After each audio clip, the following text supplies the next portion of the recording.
Grade 9 Electoral Politics Civics. So good morning students, welcome you all back to our regular class. Till now we have been seeing about the revision classes which have been going on for you. But from today onwards we will go into the regular classes. I will give you and review that we saw the electoral politics chapter. Do you all remember, my dear students? Yes or no? Yes, we have been seeing the chapter in civics, electoral politics of class 9, right? And we have been dealing with the certain content that we saw at the last is the voter list. You remember we saw voter list, how the voter list will be, all those things. Yes? You might have even made an voter ID also. Do you all remember? Yes, I saw many of yours which are all so creative and was really good, my dear students. All the best. Congrats for you. All those have done really well. So now let us get into the next topic. So electoral politics. So before these electoral politics, common thing that we have seen here is about the elections, right? Election, how it goes on, Haryana, how it is. And we also saw that how the peoples are included in voting activities. Yes, voter list, how it is preferred by the Election Commission of India. Then we also saw about the voting list and electoral cards. Yes. So now we are going to see how these people, the candidates are being nominated, how they are getting into the activity of political leaders. So that is what we are going to see. So if you see the nominations of the candidates, do you all think that anyone can contest in the election? Yes. Anyone can do it who is above the age of 18. There is no restriction for anyone who is being allowed or who is being denied. It is not like that. Everyone can contest in the election without any caste, creed, religion or even the base of rich and poor. No, nothing like that is prevailing in our country. That is why we call it as a democratic form of government. Yes. So if you see, the thing is, anyone can contest in the election without any aspects. Like the basic thing is qualification should be above the age of 18 and he should have some knowledge about the political scenario, what is happening. Okay, so that is what is the prime motive behind this. Then you can see that these people who are being contesting in the elections or having certain kind of criteria before getting into it.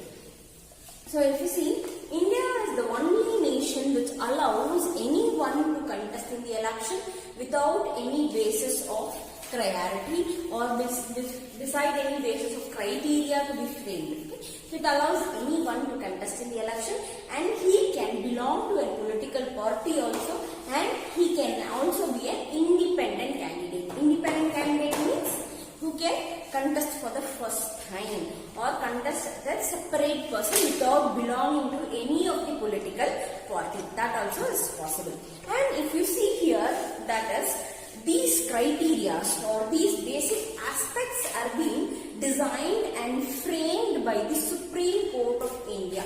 Okay, so Supreme Court has decided all these things and framed this. Okay, so if you see, the people who are contesting in the election above the age of 18 and if they belong to a political party and they are nominated and the candidate gets a party symbol. So when he is getting the party symbol, because he alone will not contest in the election, right? He is belonging to one particular party. For example, if it is DMK, definitely you will have this red highlight, right? 2 petals of leaves will be there, right? And if it is DMK, it is Surya. For the understanding of you, I am giving example from the southern side. It will be BJP. So with the lotus petals, right?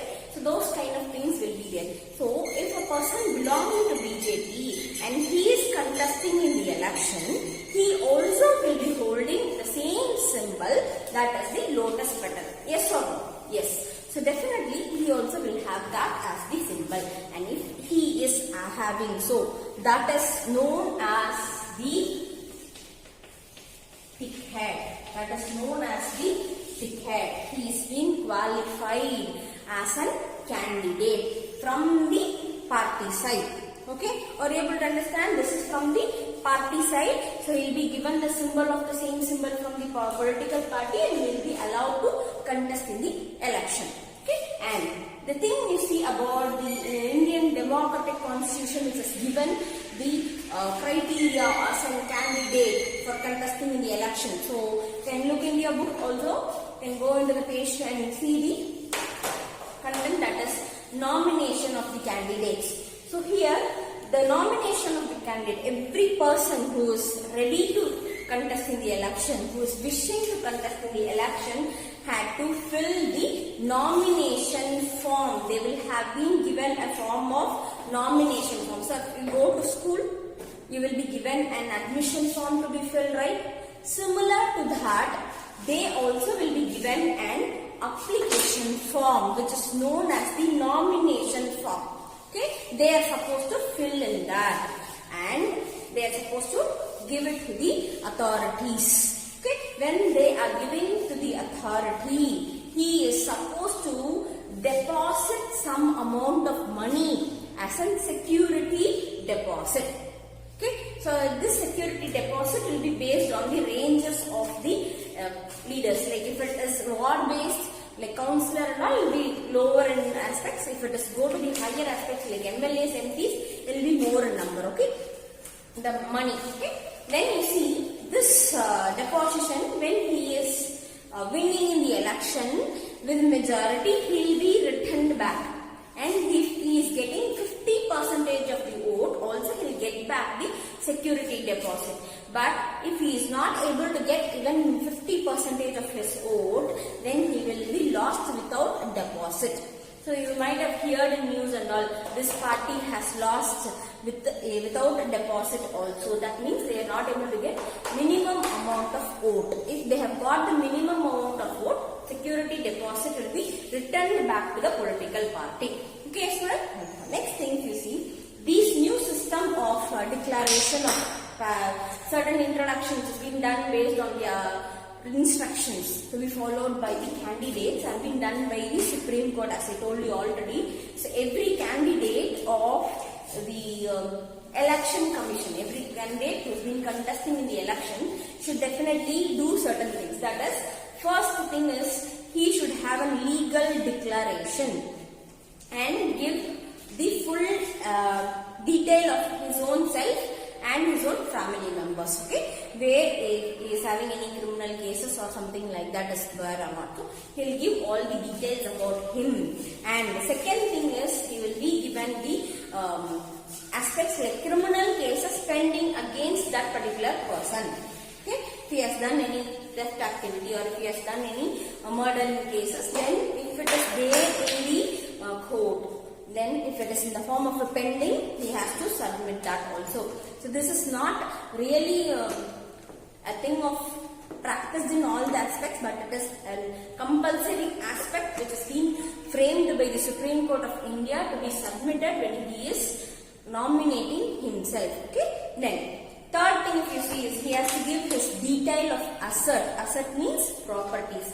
Movable asset and immovable asset. Movable asset means properties, land, houses, palaces. So these kind of things are called as immovable properties. So movable properties means jewels, money, those things will be called as the movable properties. Okay, so those kind of detail also he is supposed to produce. Okay, and he also should produce his own family members asset. His one. If a person, if I am contesting in election means I have to produce my own asset and also my husband's asset, then the other family members who are all there with me. So that is also compulsory. And here you can see that the educational qualification is nil, which is not even considered. Have you ever thought why this educational qualification is not being included in the political aspects where there is a lot of need for it? When nominating the candidate, they don't ask for any kind of educational qualification. Why it is so? The reason is educational qualification is not a compulsory aspect over here. If you are educated, really you can contest in the election. There is no denial for the educated people and there should not be any denial for the illiterate also. So that is the reason you can find they will be having the people who will be included in the nomination, even if he is educated or uneducated also. Excuse me. And if you see the thing why they are not including, take a cricket person or you take some other person who is really expert in something, a football player or cricketer or a person who prepares a dish nicely, whether he has any educational qualification, but here his skill is very important.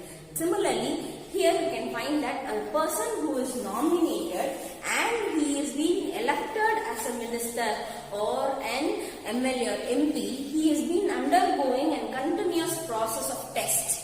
Every 5 years once you can find he will be definitely tested by the voters. So they don't want those kind of election in educational qualification. So it has been denied over there. Then you can see that this educational qualification is also one important aspect which should not be included, because people goes on think in those kind of activities like he is highly qualified, so he may do, but the skill and the knowledge that he is having based on the aspect like fulfilling the demands of the common people, those kind of things will be lacking. So if educational qualification is given, it goes in the form of first priority. So that is also a wrong aspect. And then the last thing if you see is, if in India, if we give educational qualification as a criteria, definitely you can find around 90% of the people will not be contesting in the election, because we find maximum of the people who are illiterate. Fix that the education qualification should be an BCom, BSc, at degree qualification. Definitely you can find very less of population only will be contesting the elections, right? So these are the reasons why we are not including education as a qualification for the political leaders and the nominating person for the election. Okay, so I think you would have understood all these things clearly, my dear students. The remaining topic will continue